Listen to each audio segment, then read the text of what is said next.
I made them touch three Great Lakes on the same day.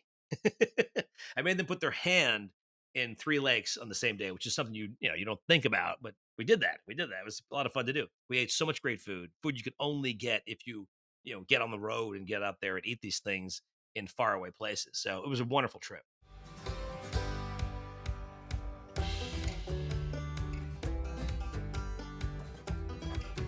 Hello, everybody, and welcome to today's episode of the RV Atlas.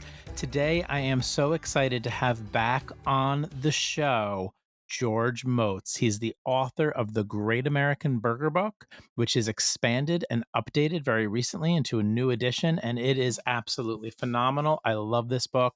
It has regional burgers from all across America and international burgers that you can try to make at home or while you're camping. George is going to go through 10 of those awesome burgers on the show today and inspire you to get cooking this summer, whether it's 4th of July or beyond. We want you all making amazing burgers at the campground. George was on the show about 4 years ago, and we did an episode called Great Campgrounds Near Great Burger Joints, and we paired awesome burger joints with awesome campgrounds. Today, he's going to be specifically talking about this Great American Burger Book, which I really think of as an American classic. So it has all the recipes for all these amazing burgers. So it's a cookbook, but it's a lot more. It also has an introduction to each of the burgers, the history of the burgers, where you can find them, what states they're in, what places sell them. And it's really like a road trip across the American landscape that will help you find amazing burgers that you can then reproduce back at home. So I love this book. I think of it as a true classic like Jane and Michael Stern's Road Food. I want everybody to get a copy of The Great American Burger Book. And we're going to come back in a second. We're going to welcome George on the show. We're going to talk about his career in general as a leading burger authority in the country, and also just about the book in general and the different parts of the book. And then George picked 10 burgers that he wants to tell you about so that you can try to make them at the campground this summer. So we'll be back in a second to talk to our friend George Motz. But before we do so, we have a sponsored message from our friends at Blackstone Products. Welcome back to the show, George Motz. How are you? It's been a few years. It's so great to see you. Good to see you. We look like we're Now, twinning here. we do look like we're twinning a little bit. I think you're pulling off the look a little bit better. And you've got an RV in your background and you've got an Yes. RV on your shirt. Um, Yes. so so you're ready to be on the RV Atlas today. Congratulations on the newly expanded and updated Great American Burger Book, How to Make Authentic Regional Hamburgers at Home. This is an absolutely beautiful book. So congratulations on this re-release. Well, thank you. Thanks very much. It was a labor of love. It always has been labor of love, and I tell people all the time that making a cookbook is not for the faint of heart. That's for sure, because it is probably the most difficult thing I've ever done in my life. Is to make a cookbook. Well, and this is not just a cookbook too, right? Like it is full on a cookbook. I mean, the recipes are in here for all these amazing burgers. But there's a lot more in here. So tell us what, we're going to get into 10 specific burgers that we want to inspire people to make while they're camping this summer. But also just could you give us a snapshot of what's in this book, which I'm going to make a claim right now, an American classic. And I think this is going to be re-released, over and over again in the coming years. So give us the broad picture though of everything that's in it. Well, so we updated the book, which basically meant that we took the original recipes and didn't touch them because they're classic recipes. And to me, there's no reason to mess with it because they were all, as far as I was concerned, they were perfect. We did the best we could. I'm very good at like making sure that we're making good burgers and making good burger recipes. That is, but in the updated version of the book, we basically added 27 recipes, and that includes sauces and things that go the accompanying recipes that go along with these burgers. But we also added a section of the book that's called International Favorites. And I put five burgers that I love from around the world that are specifically historically significant burgers that have left the US and gone out into the world. And this is their translation in five different countries around the world. It was a hard fought battle to convince my editor that the publisher that we needed to make this happen because they said it's an American hamburger book. I said I know, but there's something to be said for the international response to the American hamburger. And these burgers are all very historically significant that go back, in some cases, 50, 60, 70 years. And we're gonna talk about one of these in the 10 burgers that you select, and you've selected 10 that people can make on a flat top while they're camping, so everyone stay tuned for that. So you added the international section. There's also a robust introductory section, and I really liked that part of the book, just, for if somebody's just getting started, some tips there. So what else is in the introduction that might help somebody get started and become really good at making these burgers? I've read a lot of cookbooks that just jump right into recipes, and I've always thought to myself, "This doesn't make any sense." I think you have to have some kind of context. In the old days, there was The Joy of Cooking, and Joy of Cooking has a lot of context, but it's more like technical context and charts on how to convert measurements and that sort of thing. But I noticed that cookbooks today, the best cookbooks, I think, for me, the ones that I like to use, the ones that create context in the way that that puts you there, that puts you in the right headspace to make not just make that food, but to also be in like the historically accurate moment and to know what it's like to make these burgers. So I have a section in the book called "Tools of the Trade," which is people think, "Oh, what do I need? I need a pan and a spatula to make hamburgers," but there's also a few other things you can do that are inexpensive in the kitchen to up your game.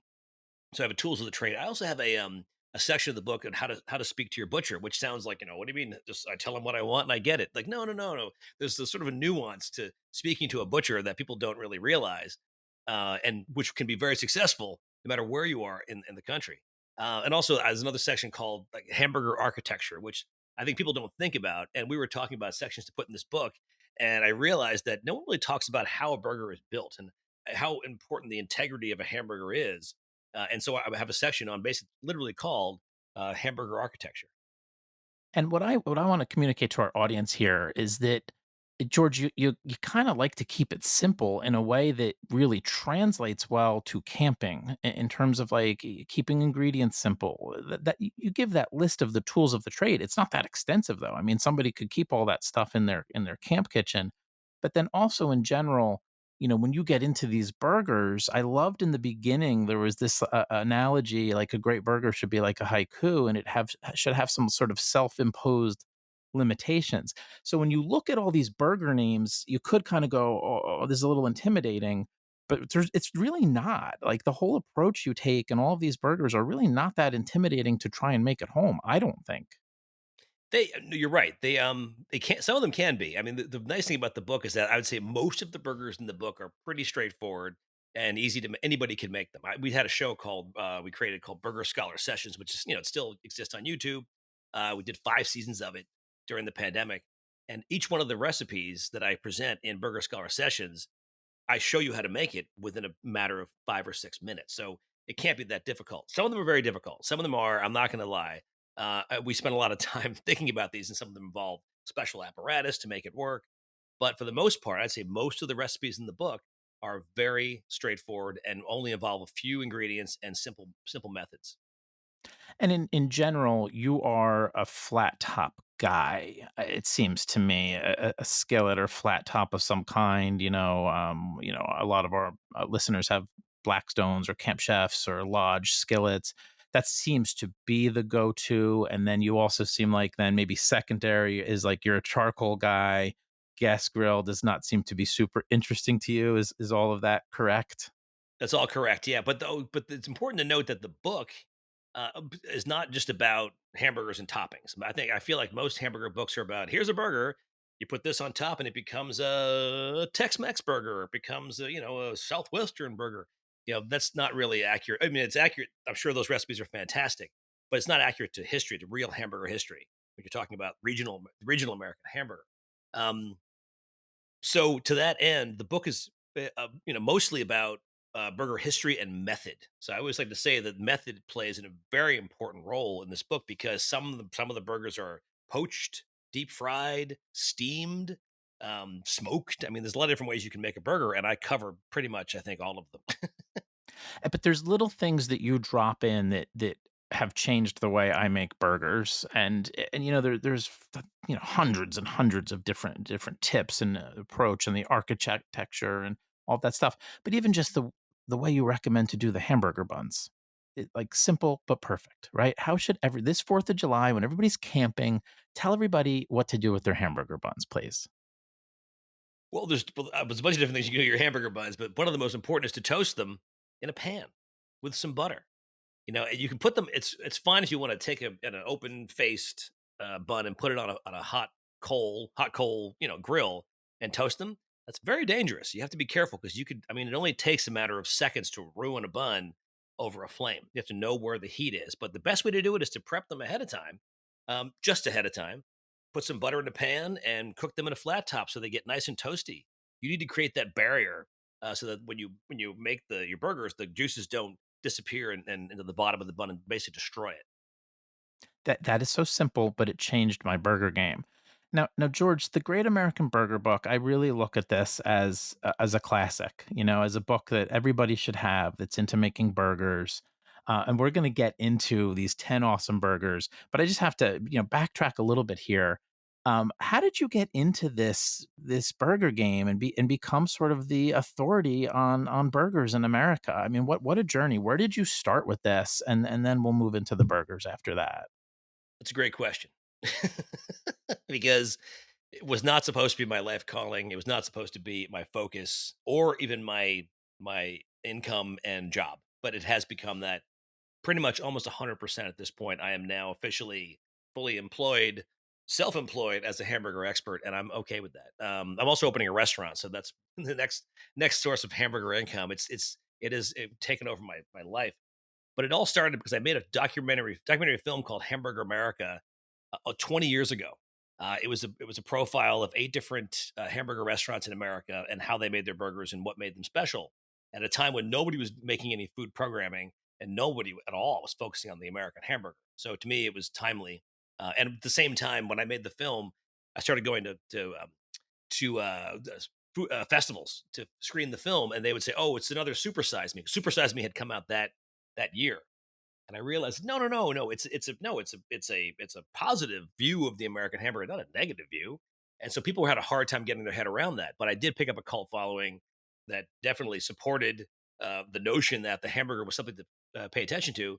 That helped fuel the book, the second book, a cookbook, and then one TV show, a second TV show, and now a fourth book, a fifth book. We're working on the sixth book now and another TV show, and then now the restaurant. So it's crazy. Here we are 20 years later. I can't believe this has all happened. But even my dad will say, like, I can't believe this thing's got legs. It's amazing.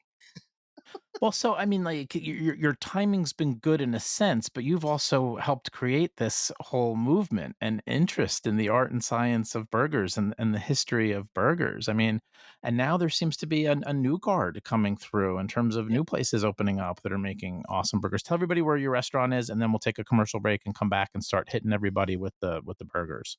Restaurant is being built right now. We're in week 5 of construction, and it's going to be in Soho, Manhattan. We're opening up on the corner of McDougal and Houston. Can't wait. It's going to be a beautiful restaurant. It's going to be a diner. Awesome. I can't wait. From New Jersey. I can't wait to visit. We're going to come back in a second and we're going to get into these 10 amazing burgers that I would love for our listeners to attempt to make this summer at the campground. But before we do that, we have a sponsored message from our friends at Camco Outdoors. Welcome back to the show, everybody. We are now going to talk about 10 amazing burgers from different regions across the country. We're here with George Motz. He's the author of the Great American Burger Book. It's a beautiful book. If you've ever had a hamburger in your life, you need to buy this book. It'll up your game as a cook and it'll give you some history and all of these great burgers from across the country. So, George, let's get started with the loose meat sandwich from Iowa. Just tell us about this burger and how we can try to make it. It's funny you chose that one first. It's actually not technically a burger. I mean, to me, I would like to define a burger as chopped meat, pattied, cooked somehow, and served on bread. This is not that at all. This What I like about it. This has the flavor profile when you bite into it of a hamburger. In fact, it has the flavor profile of a very specific, traditional primary source hamburger, which is beef, no cheese, mustard, pickle, onion, and that's it on the bun. And so that right there, that goes back to the dawn of the hamburger when the first 3 ingredients together were mustard, pickle, and onion, on with no cheese. This actually predates cheese. So the beauty of this sandwich, by the way, is you can make it at home. You make it in a pot. It's so easy. You don't have to actually you don't need a flat top. You don't need a pan to cook this thing in.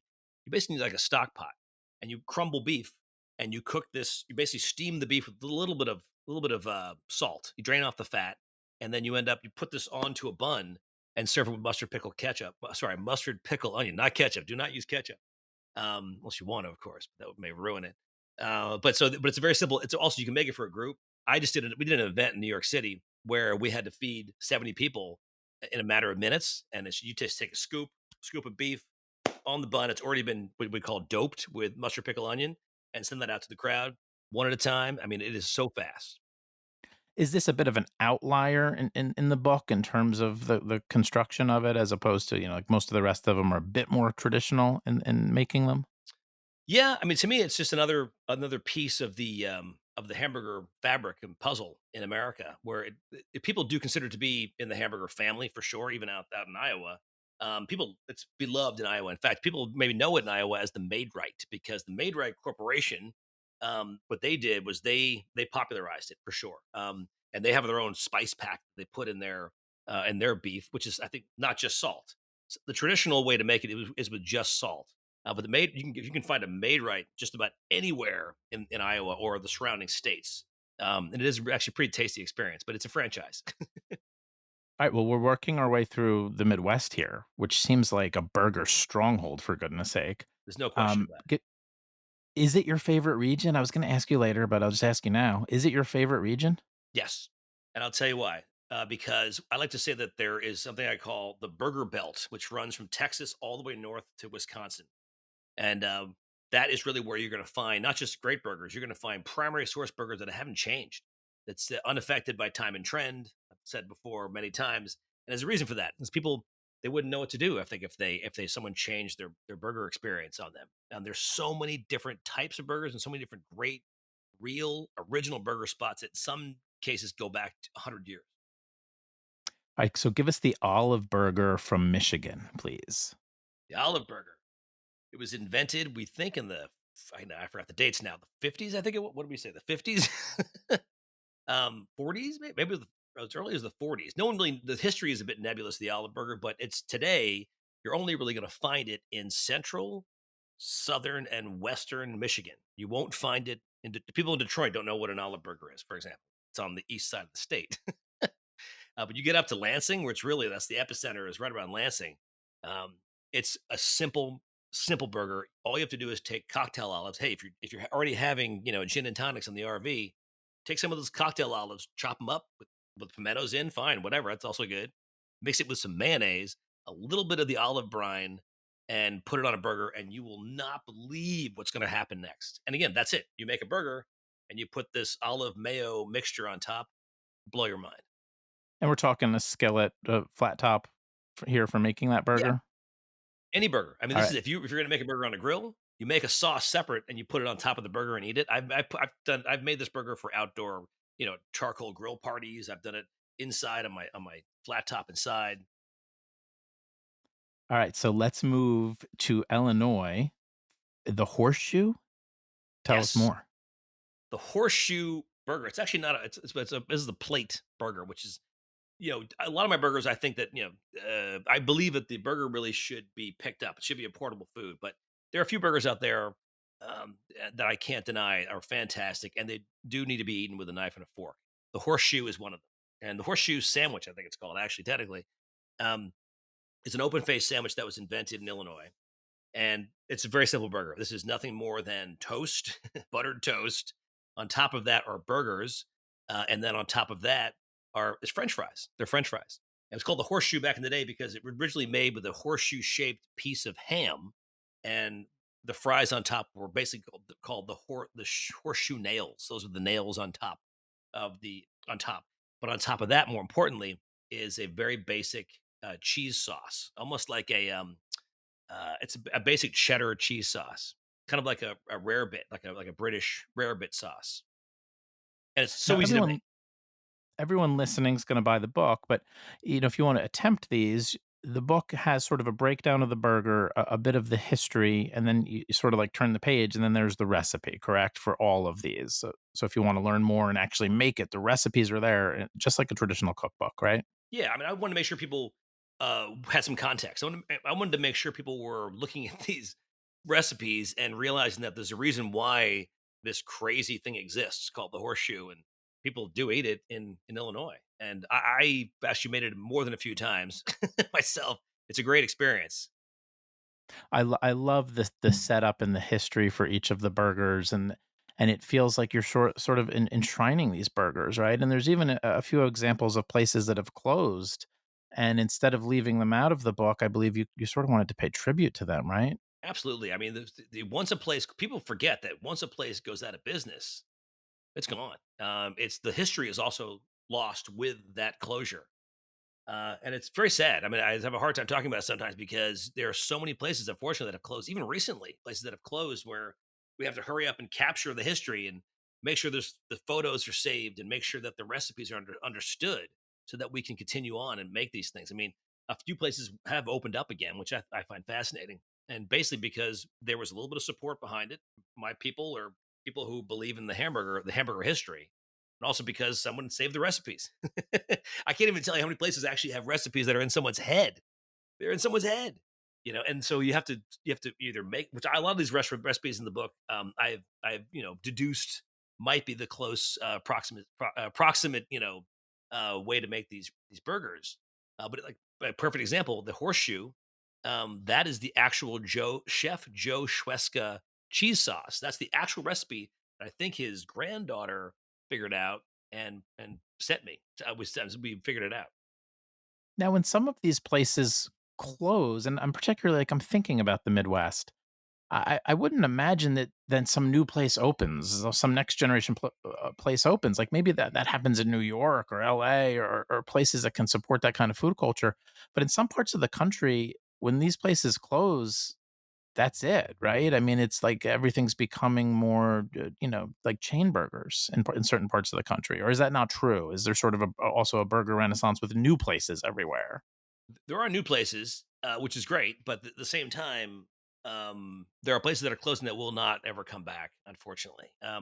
But this is why it's important to appreciate hamburger history because these places do need to exist. And I tell people when they walk into a hamburger restaurant to not just walk in and eat the burger, but appreciate the burger, appreciate the person who's making the burger, and go up to them and say, "Hey, I learned about this from George's book," or "Oh, someone told me on an RV podcast that I should go check out this burger," because that gives them the sense that there's something special, that they're not just another like food provider, that they know that they're special to begin with, but do they really know how important it is that they stick around? That's the most important. Absolutely. All right, let's talk about, is it the Gom cheeseburger from Indiana? Did my notes are sloppy here. What is that one? It's okay. The gum cheeseburger. It's actually spelled without without vowels. Burger. This is actually a sloppy Joe. There's a great story there you have to read. I can't tell the whole thing right now, but it comes from a place in Columbus, Indiana. The place where it exists is a story unto itself. It's just truly incredible. They should lift the whole place up and put it in the Smithsonian, as far as I'm concerned. But it needs to stay in Columbus, Indiana. But honestly, if the world was coming to an end, put that thing in the Smithsonian, please. You know, it's an amazing place. But the gum cheeseburger is basically it's a sloppy Joe. It's a sloppy Joe, and it is the people do believe that the lineage of the sloppy Joe may have come from this place, going back to the turn of the century. And in terms of like preparation, I mean, you prepare it like a sloppy joe. Any toppings for it or anything like that? There no, it's not there's not toppings on this burger at all. It's actually all mixed in together. So you put cheese in the gum cheeseburger, but at the very end, you throw the American cheese in, quickly mix it up, and then put it on bread, on toast. Now It's an for this one, amazing hamburger experience. now is this, are you getting this at a couple specific places in Indiana, or is this widespread in Indiana? Is there a famous place that makes it?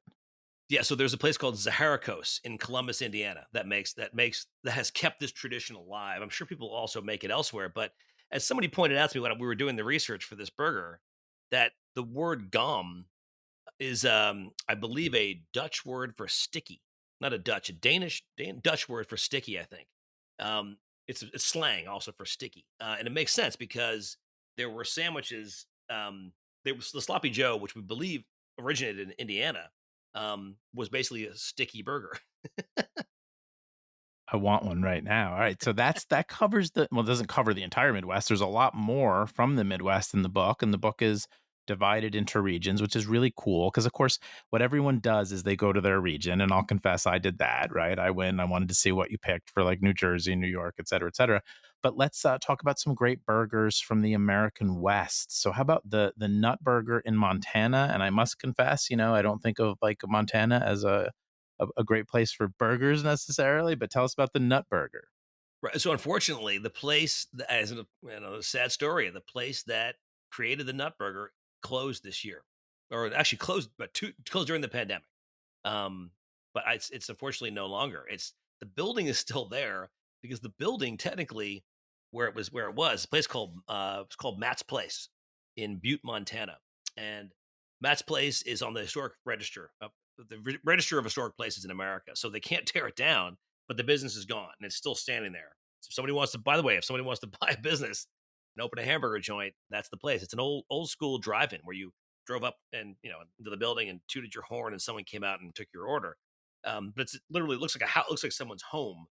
Um, but the Nut Burger is very straightforward. It is literally nothing more than a burger. Make a burger any way you want, and then they make the sauce, which is it's a combination of salted Sunday nuts, like peanuts, crushed nuts, mixed with Miracle Whip. Now I know you're thinking it sounds totally insane and disgusting, but it's amazing because the salty nuts and the sweet Miracle Whip create the most perfect profile sauce you've ever had. It's really amazing. As you're talking, I'm thinking there's so many amazing road trips that you've taken to get to these places and so many people that you've met and so many stories and it's all intertwined in these burgers, right? I mean, this book is sort of a love song to the American road trip too, right? I mean, I think at some point in the book you even recommend, head out on a road trip that's like burger themed and go find some of these places. Yeah, yeah, I believe that I may be, akin to Charles Kuralt in a way, a younger version of Charles Kuralt, getting out there in an Who RV and doing this stuff. well, and he had a didn't he have like a second family in Montana? You were Yeah, I just think talking he about a did. burger from I would Montana, not I'm not that side of my life. but the Don't put road me tripper. there. Road tripping, yeah, not second family. All right, we will be back in a second with 5 more burgers, from the amazing George Motz from the newly expanded Great American Burger Book. But before we do so, we have a sponsored message from our friends at Yogi Bear's Jellystone Park Camp Resorts.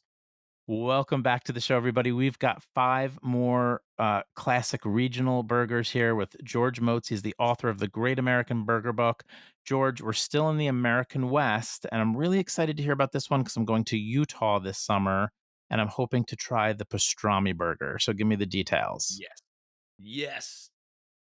Utah is very fortunate to have the pastrami burger, and it only happened because of one guy who traveled, I think in the 80s or 70s or 80s from LA, where it was very, very popular in the 40s, 50s, 60s, and 70s in Los Angeles. He traveled to Utah and was speaking to a relative of his. They were Greek. And he said, "What are you doing?" He said, we're going to open up nightclubs. No, we should make a pastrami burger. I said, what? And That's quite a leap. I'm not joking. It's Salt Lake City is a hotbed of pastrami burger activity.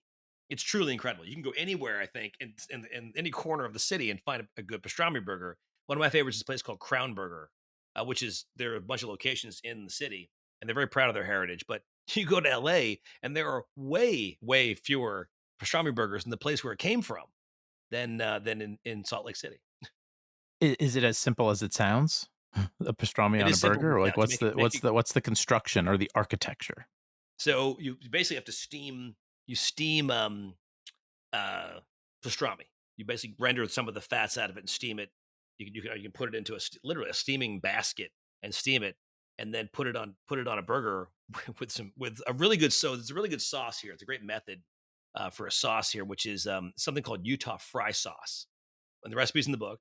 It's very straightforward. It's kind of like a Thousand Island dressing, it's got a little bit of a kick to it, a little better than just a straightforward Thousand Island dressing. And of course, at Crown Burger, they make one of the best fry sauces. They won't tell me what's in it, but I kind of guess what's in it. Some people hinted at what might be in it, so it's a fairly accurate representation of a Utah fry sauce. But you have that Utah fry sauce, and you have a steamed, soft, hot pastrami on a burger. It's a phenomenal experience. Beef on beef. I'm doing it this summer in Utah. I cannot wait. Now, there's burgers from every region in the book. We're just talking about 10 of them. There's so many more in the book. Let's go down south, which is an area which I really associate with amazing road food in general. Talk about the Slug Burger in Mississippi. Slug burger. Talk about method. This is a very important method in American gastronomy. In the fabric of America, there were people in hard times, 20s, 30s, specifically during the Depression. They had to find a way to extend the food they had. So one great method was to take yesterday's stale bread, turn it into breadcrumbs, and throw it into the hamburger mix. You could literally almost double your hamburger mix, your hamburger, whatever hamburger for the day, by adding breading. In fact, there's some places you go in America where I think there's almost more breading than beef in a way in some of these burgers, and they're called breaded burgers. In fact, if you look at there's some if you're looking at some of the menus in the South specifically, and you see something on the menu called a meat burger, that means that there's no breading in it. For the most part, the burgers have lots of breading in it. It's the old school way to do it. So the slug burger, specifically from northern Mississippi, is just that. It's yesterday's bread turned into breadcrumbs and thrown into the burger. And you can do this. It's so simple to do. And what happens is you have this strange science experiment that goes on in your pan or your flat top, your griddle. Because what happens is those breadcrumbs start to the meat starts to render, and the rendered beef fat goes into the breadcrumbs and crisps up the breadcrumbs. Whoa! It's incredible. It's an amazing experience, and it's so simple to do. So easy. Now, is the South maybe not as premier for burgers because of the barbecue and all the other meats and all the slow cooking and all of those things? Or are there, tons and tons of amazing burgers in the South too? Or is the burger a little bit like second class in the South? I think it's definitely. I think for years it's been second class everywhere. So but it was definitely not seen as anything special. There's no question about it that I talked to a barbecue guy and he said, "Oh yeah, what I make a pulled pork sandwich. It takes me 12 hours. It takes you 3 minutes to make a hamburger." So for sure, you're absolutely right that the barbecue in the South is taken more seriously and is revered more than just this simple lowly hamburger. A hamburger is the kind of thing you eat in the South when you're waiting for the barbecue to be done. But that's a huge part of the appeal, though, right? Is that not everybody, can like slow cook meats for 24 hours, but everybody can make a burger when they're hungry. So, Exactly. But to your point, there's no question about it. That I think that the hamburger has been somewhat sidelined in the history of American food in the South for sure. all right, let's head back up to our home turf to some degree or another. Let's talk about the Chester from New York. Chester. So the Chester is actually this is funny. This is my hometown burger. This is the burger I grew up eating. You can't get it because unfortunately it's at a private club that I grew up. I wasn't a member of the club, but I had friends who went there, and I could get the burger that way. But the story in the book is that this is a true story. That when I was a lifeguard on the beach, I loved being one of the best jobs I ever had was being an ocean lifeguard. And what I would do is when I was 16, 17 years old, as I would run down to the neighboring beach club and get two Chesters, eat them, and then walk back to work. It's a very straightforward burger. It actually comes from the idea, I believe, came from Friendlies. If you know what Friendlies is in the Northeast, uh, on the Friendlies menu, it's still there. It's called the Setup, and I don't know why it's called the Setup, but it's called the Setup, and it is literally nothing more than a hamburger patty inside of a grilled cheese, and a grilled cheese specifically made with American cheese and white bread. That's a setup. Well, you add onions to it to make it a setup, but the version that we find on the East End, that I grew up eating at this one private club, was invented by a friend of mine named Chester. So he took the thing and just didn't add onions, and it became known as the Chester. And So what in I terms did of bread, though, go ahead. I was gonna say what I did. I took it a step further, and I took the Chester, and I combined it with another burger that I love from Wisconsin, from up north of Green Bay, Wisconsin.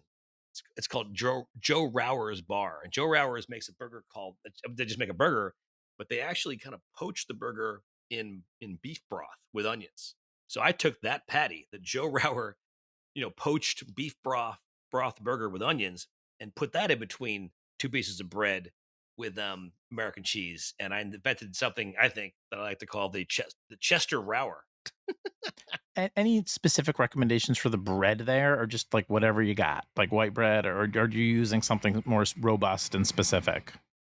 It's white bread, but it's not like a a cheap Wonder bread, Wonder bun, Wonder has to be has to have a little bit of sturdiness to it. Otherwise, it'll just fall apart in the pan. I recommend take it one step above like classic white bread. They're out there. I mean, we in the East Coast we have something called Arnold. We have Pepperidge Farm. It's like sandwich bread. Those are usually the better ones. Sometimes they're called like country white, like a country white is probably a much better choice for bread for the Chester. That And sounds by the like way, it a should point great. out, it's very important to point out that this it seems like it should be a patty melt, but there's a recipe for the patty melt in the book also, which is very, very specific. This is something that was invented in Los Angeles, and to be a patty melt, you have to be served on rye, has to be toasted like a grilled cheese, but it's Swiss cheese and onions. That's a patty These melt. sound these would translate very well to the campground. Like, I can see my kids, like, really, really loving these, so this might be the first one I try this summer. Now I'm so glad you did the international section and that you won that battle with the editor, or whoever it was. So, is it called the Islak from Turkey? Yeah, the Islak. Islak from Turkey is specifically from Taksim Square in Istanbul. And I have not had this burger personally, but I've had friends who've come back from Istanbul and said to me, Moats, you got to make this burger. It's unbelievable. So we made it on the show. We made it on Burger Scholar Sessions. We sort of unlocked the Islak just from reports of I had friends who went over there and took pictures, and I looked at the photos and tried to figure out how they actually made this thing. I looked online and I found a couple of recipes that were just not there, not accurate at all. I spoke to some friends who are Turkish, and they gave me the rundown of what they think might be in it. So this recipe, we believe, is more accurate than anything you'll find on the internet for sure when it comes to the Islak. And just you have to think of it as so Islak, by the way, in Turkish means wet. It's the word for wet, and this is definitely a wet burger. Imagine a burger that is sold from street carts where they can't make burgers and fresh burgers and serve you all the time. Some of these street vendors in Taksim Square in Istanbul will make them ahead of time and stack them up in a case, steaming in a case just to stay warm, and they would hand you one at a time, tiny little burgers. And so to make it flavorful, they would use almost like a over garliced tomato sauce. So the patty's cooked and basically marinated, not marinated, but it cooks separately, but then you basically let it sit and marinate in this tomato sauce, and you serve it on small rolls, little slider rolls, and you put more sauce on top of that, and you have this very incredible wet. It's almost like a meatball hero without the cheese. It's amazing. Are the international burgers highlighted in the book a bit more adventurous, maybe a bit harder for the average person to make, or is that not really the case? I would say for the most part, all the international burgers are be very difficult to make in an RV, with the exception of the Islak. Islak is pretty straightforward. In fact, I've actually made the Islak on the beach for some friends, and so I know that it can be done. You have to make the sauce ahead of time, and you have this pot of it's almost like a pot of meatballs, but instead of having meatballs in the pot, you have little hamburger patties that just go into a bun and get served. So this is a universal language. You must have, connections all over the world at this point. It just kind of creates this universal language among people from different cultures. Kind Yeah, of amazing that the burger's taken you to all of these places. it's truly amazing. I mean, I can't complain because I've been asked to consult all over the world right now. It's unbelievable how many places I've consulted on the planet, and people who want me to consult. But I'm actually stopping consulting right now because we're opening our own restaurant. But I've taught hamburger courses on how to appreciate the American hamburger in Argentina, Brazil, Japan, Paris, London. Just goes on and on and on. And I can't complain. It's been so much fun, and we're about to make a TV show. We're actually now we're working on a new show that is going to be about that, just exactly that. Me traveling the world and really promoting the culture of hamburger correctly. You're a humble guy, but you're almost like acting like this goodwill ambassador from the United States. We've been living through fraught times. I think it's really, really cool that you're out there, not just representing the burger, but there's something bigger at work as well. So, wow, what a cool part of your work. Number 10, we're going to cheat, and we're going to do. You have a section at the end of Oh, sides, and yes. you wanted to talk about hamburger stuffing, which I think is something kind of special to you. So break this down for us. Specifically cheeseburger stuffing. I'm very, very proud of this recipe. This is a recipe that I made up on my own. Well, they're all made, a lot of them up my own, but this was one that I'm very proud of because I, s- I surprised my family at Thanksgiving one year and made this. I didn't really tell anybody. People were scooping into this, some people call it, if you're in the South, it's called dressing. If you're in the North, it's called stuffing. Literally the stuff that, you eat with Thanksgiving dinner. We normally have a bunch of different stuffings. Someone has a problem. They don't want giblets, so we have a non-giblet stuffing. We have a everyone's we have a southern dressing, which is very important. It's has clams in it.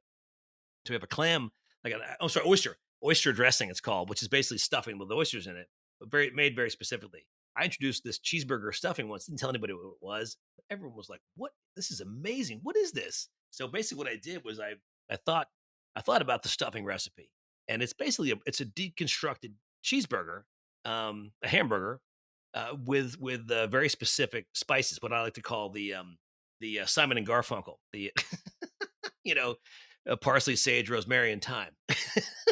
you Is know, that literally we're gonna it? really that's it. I mean, that's really parsley, sage, rosemary, and thyme what the flavor profile of any Thanksgiving stuffing. And it's also, of course, are you going to Scarborough Fair? Is the so, so we do call give it the full. It's called the full Simon and Garfunkel. You do that to your broken down elements of basically, you've got what is the stuffing but bread cubes, dried cubes. I take in the recipe. I basically take a hamburger buns and chop them into cubes and dry them out. The meat portion, which would normally be sausage, in a dressing or a stuffing. In this case, I'm obviously using ground beef.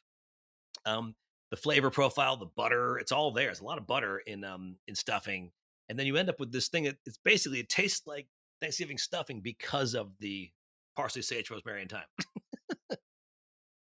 Was it a hit? I mean, did everybody love it? Oh, I did it one year, and then a bunch of my my nieces and nephews said, "Oh, please tell me, Uncle George, you're bringing back that cheeseburger stuffing." And you better have done so. Oh When yeah, the I made a nieces and nephews double ask for it, you portion, got to do it. double portion. They were very happy. George, I'm blown away by this book. Any of our listeners, it's the Great American Burger Book. It's an expanded and updated edition. If by any chance you have the first edition, there's a lot of new stuff in this. It is absolutely worth getting. We're going to come back in a second and wrap up the show with George. But before we do so, we have a sponsored message from our friends at RV SnapPad. Welcome back to the show, everybody. We are wrapping up a terrific episode with George Motz, talking about amazing burgers from the Great American Burger Book. George, you also have some, RVing in your background here. You've done some pretty cool RV trips. Can you tell us a little bit about those? I don't own an RV, but I do. I love to go RVing. There's no question about it, and I've been doing it for many years. I mean, if I've been renting RVs for about 30 years now, and there's a lot of great places to rent RV, which is fantastic. It's gotten much better too, by the way. The old days, it was very difficult to find. There were only one or two choices, and a lot of them were local. Locally, you could find the RV rental, but now there's so many choices out there. It's amazing, and there are also different sizes you can rent. There are more sizes, and there are more places to put an RV now. Which I feel like it's great. I feel like it's really become it's become an easy thing to do in a way. And so over the pandemic, the first year of the pandemic, I rented an RV and circumnavigated Lake Michigan. That was 1,000 miles, and it went through a bunch of states. Went all the way up through Michigan, through the upper peninsula of Michigan, and then back down through Wisconsin, and back to Illinois, and dropped it off again in Michigan, and had a great time. And my children and I and my girlfriend were able to do things like I made them I made them touch three Great Lakes on the same day. I made them put their hand in three lakes on the same day, which is something you don't think about, but we did that. We did that. It was a lot of fun to do. We ate so much great food you could only get if you get on the road and get out there and eat these things in faraway places. So it was a wonderful trip. Now, when you're on a trip like that, are you hitting up places too, just for content work research? Or are you taking a little break from the burger thing? My family would love me to take a break, but it's almost impossible. It's in me, So we did eat a lot of burgers on that trip, but I always I travel with, as everyone would like to say, George, you travel with way too much crap. I travel with so much stuff, but the nice thing about an RV is that RV can hold all that stuff, and the lower hold was full of grilling equipment and skillets and all kinds of crazy stuff. And what I wanted to do was I made sure that I made every single dinner we made outside at an RV site. I brought all kinds of grilling grates. I bought grilling grates to put over, flat. Oh, I think I did everything on a flat. That's what it was. I did everything over the RV, over like a campsite fire with a grill grate. And it was fantastic. It was so much fun to be able to do that. Well, it's a huge for RVers, the food is a huge part of the experience because you can kind of bring your camp kitchen with you and you can really make that a pleasurable part of the experience. And we have so many foodies in our audience. So I love having you on the show. Yeah. George, you've created an amazing amount of great content. Can you just point us into a few different directions if people want to watch some of these shows? Like, where are they streaming? Where can they watch? Where can they follow you on social? There's a universe of content around all the stuff that you do, and it's all excellent. So tell us where to go next to follow you. A lot of stuff out there. A good place to start is my website, georgemotz.com. That has that sort of portal to everything that's going on, the books, the TV stuff, all that kind of stuff. That's probably a great place to start. But also there's I'm on First We Feast. First We Feast. If you go to YouTube and search for First We Feast, or even my name, all of our content is on there. I've been involved with the Burger Show for a number of years, and the Burger Show spun off Burger Scholar Sessions. So all of those episodes, I think there's over 80 episodes of Burger Show and Burger Scholar Sessions and other like offshoots we've done from First We Feast Burger Show. There's also I have my own YouTube channel, which is not that. I mean, I think it's got good stuff on it, but it's not very robust. I apologize, but there are some recipes on this, mostly recipes and content I make personally myself. But most of the stuff goes towards First We Feast. I just also signed a contract for my next book, so we're remaking Hamburger America. That's happening, and I'm opening a restaurant in August. So You are a busy guy. I'm so impressed by all the amazing content. I really appreciate you coming back on the show. This is George's second appearance on the RV Atlas. I'm going to link in the show notes to that first appearance. And everyone has got to pick up a copy of the Great American Burger Book. It's an expanded and updated edition with lots of new content in it. It's a beautiful book. All kinds of tips in there for process, for the tools of the trade, for hamburger architecture.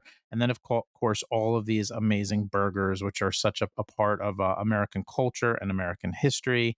And then the recipes too. So it's kind of two books in one to me. And I absolutely adore it. I put it up there with something like Jane and Michael Stern's Road Food as an American classic there will be edition after edition of this book. So thank you so much, George, for coming on the show. And thank you. Your passion has inspired so many other people. And I'm hoping that this summer at the campground that everybody gets a copy of this and dives in and tries to make some of these burgers. So thank you so much, George. my pleasure. Thanks for having me on again.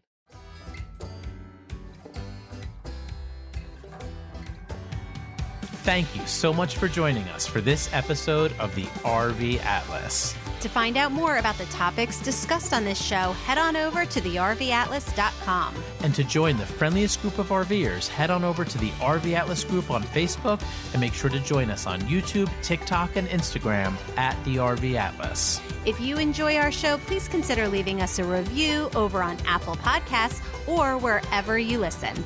And we will see you at the campground. See you at the campground.